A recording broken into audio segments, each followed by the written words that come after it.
Hello everyone and welcome to another lecture on IAS2 Inventories.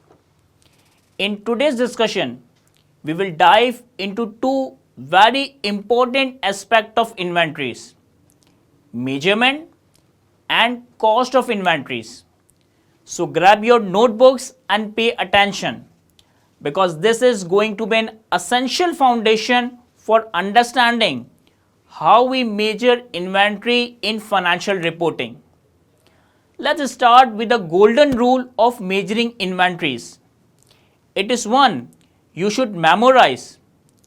We measure inventories at the lower of cost and net realizable value, that is NRV. Let me say that again, lower of cost and NRV.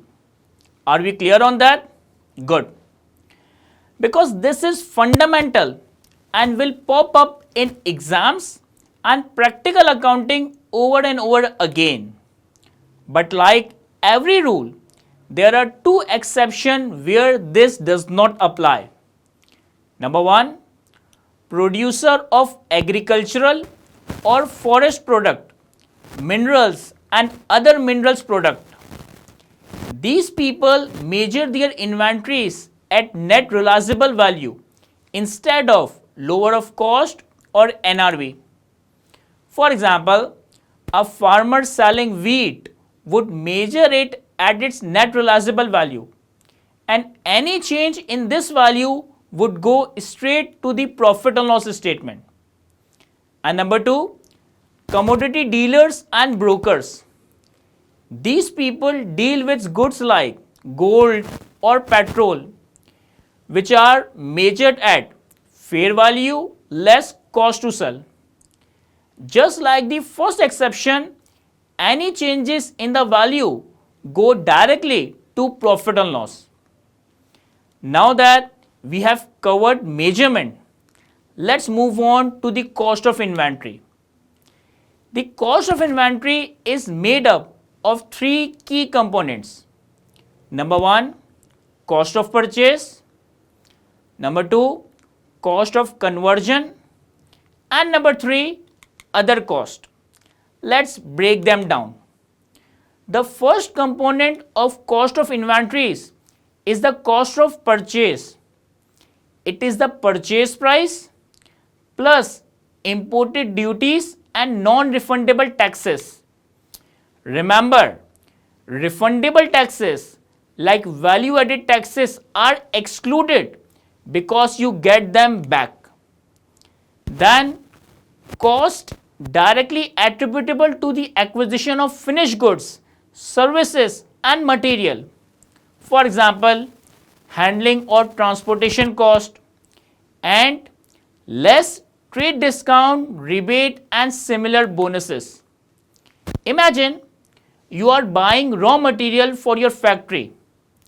If the purchase price is $10,000 and you pay $500 in import duties and you get a $1,000 trade discount, your total cost of purchase is $9,500. Simple? Right. The second component of cost of inventories is the cost of conversion.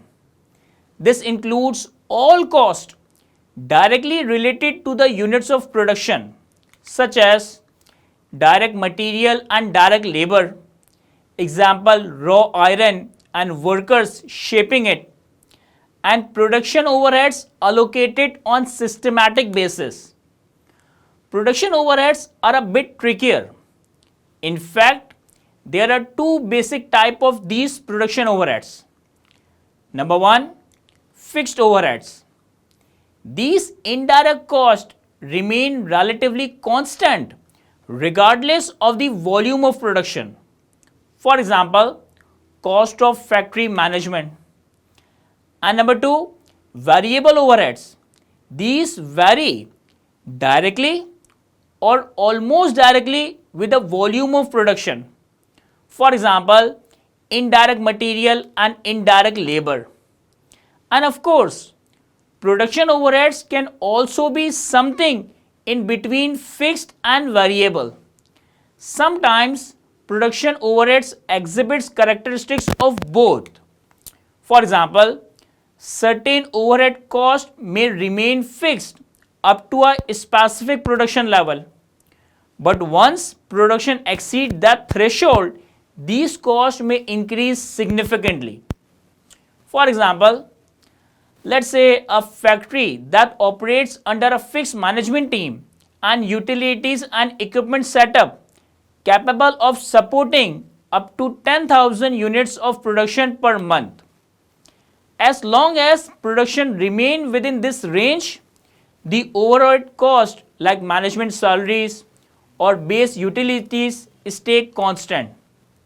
However, if the production exceeds 10,000 units, the factory might need to hire additional temporary workers, use extra utilities like electricity and water, and lease additional equipment. This leads to a sharp increase in the overhead cost once production surpasses the original capacity.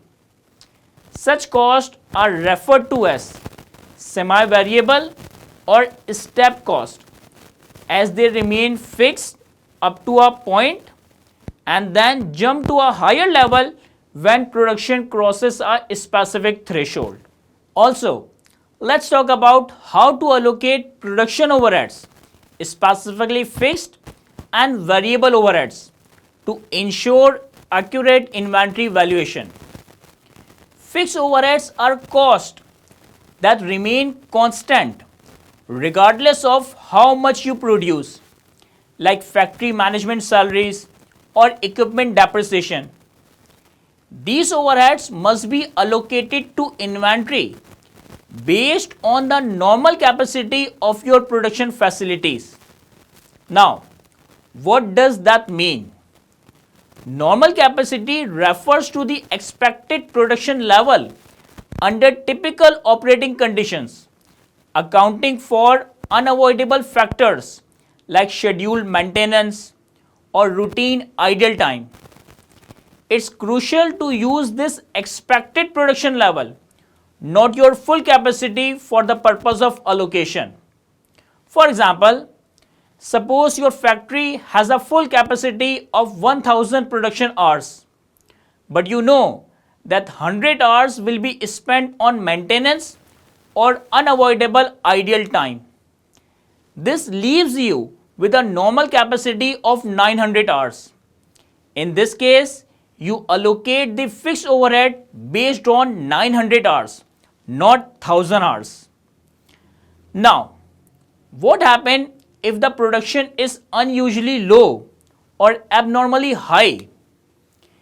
If you have low production or higher idle times for reasons like unexpected machine breakdown or low demand, you do not increase your allocation rate to compensate. Instead, the unallocated overheads are recorded as expense in the profit and loss statement and not included in the cost of inventory.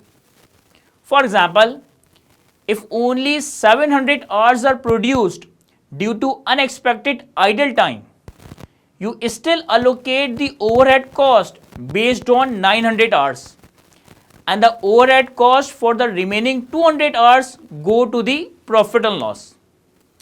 If you have abnormally high production, the allocation rate must be reduced to avoid overstating inventories with overheads. This ensures your inventory values remain accurate and not overstated. And if actual production aligns with your normal production capacity, then you can allocate overheads directly based on the actual production level. With regard to the variable overheads, they fluctuate with the level of production.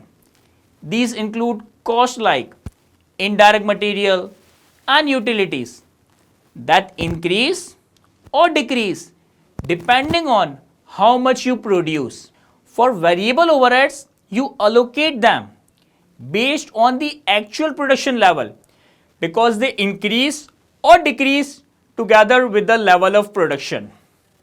Now, Finally, the third component of the cost of inventories is the other cost.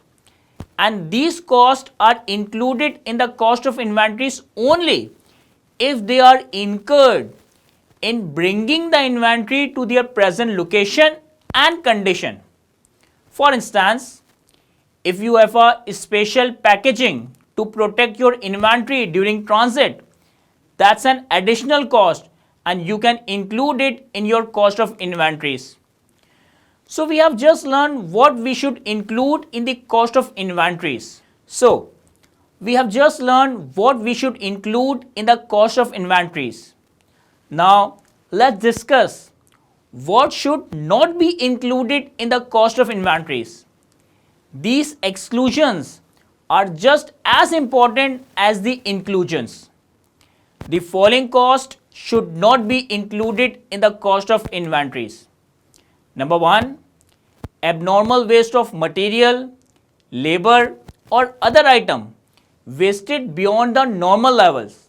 For example, if a machine breaks down and ruins a batch of raw material, the cost of that wasted material is a loss, not part of your inventory. Number 2, storage cost.